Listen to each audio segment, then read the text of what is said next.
বাংলাদেশের আর্থিক খাত প্রায় পুরোটাই ব্যাংক নির্ভর হওয়ায় ব্যাংকগুলোর মধ্যে অর্থের চাপ বাড়ছে। অন্যদিকে পুঁজিবাজারে আছে অর্থায়নের বৈচিত্র্যের অভাব, সেখানে বন্ড বা সুকুক আনতে পারে নতুন বৈচিত্র্য।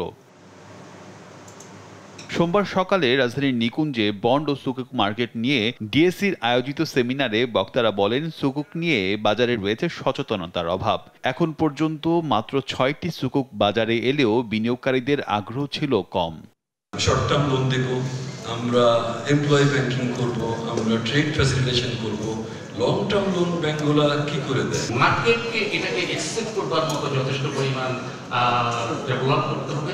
দেশে বিনিয়োগের সুযোগ তৈরি না হওয়ায় বিদেশে অর্থ পাচার হচ্ছে বলে মন্তব্য করেছেন প্রধান উপদেষ্টার বিশেষ সহকারী ডক্টর আনিসুজ্জামান চৌধুরী। এছাড়া বাংলাদেশ ব্যাংকের governor doctor Ahsan H Mansur বলেন, কর্পোরেট ও সরকারি বন্ডের চাহিদা বাড়াতে কাজ করছে বাংলাদেশ ব্যাংক।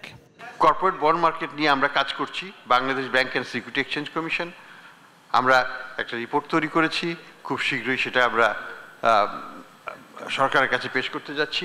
কর্পোরেট বন্ড এবং গভর্নমেন্ট বন্ডের চাহিদা কিভাবে বাড়ানো যায় সেই দিকে আমরা পলিসিগত স্পেসিফিক রিকমেন্ডেশন করব।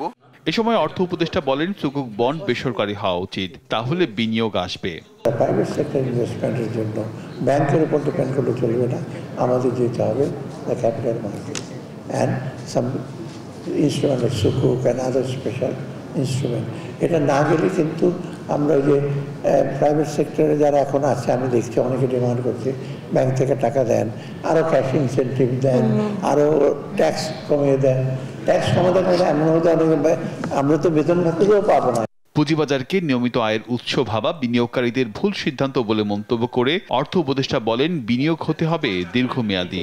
একটু সেবা দেন, সেবা ভালো দিলে আপনার ট্যাক্স ফিটা বেশি দেবেন। রিয়াজ সাজান, দেশ টিভি, ঢাকা।